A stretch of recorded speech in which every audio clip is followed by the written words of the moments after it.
Metro rail இரண்டாம் கட்ட பணியானது இந்த பூந்தமல்லியிலிருந்து கலங்கரை விளக்கம் நடைபெற்று வருகின்றது. இந்த பணி தான் தற்போது இந்த போரூரில் இருக்கக்கூடிய டிஎல்எஃப் அந்த எல்என்டி நிறுவனத்துக்கு எதிராக தான் இந்த விபத்து ஏற்பட்டிருக்கின்றது. 2 ராட்சத தூண்கள் கீழே சரிந்து விழுந்ததாக தெரிகின்றது. இந்த விபத்தால் இந்த பகுதியில் பெரும் பரபரப்பு காணப்படுகின்றது. விபத்தில் கிட்டத்தட்ட 5க்கும் மேற்பட்ட இருசக்கர வாகனங்கள் சிக்கியிருக்கின்றது.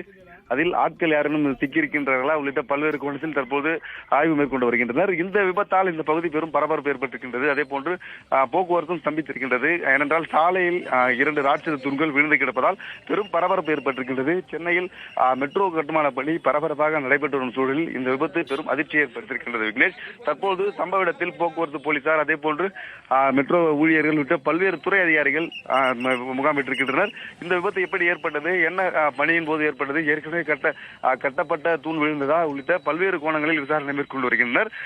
துரிதப்படுத்தப்பட்டு இந்த ஆண்டு இறுதியிலேயே பூந்தமல்லியிலிருந்து போரூர் வரைக்கும் மெட்ரோ பணியானது முடிக்கப்பட்டு மக்கள் பயன்பாட்டுக்கு வரும் என கூறப்பட்ட நிலையில் தற்போது விபத்து ஏற்பட்ட சம்பவம் பெரும் பரபரப்பு ஏற்படுத்துகின்றது. விக்னேஷ்.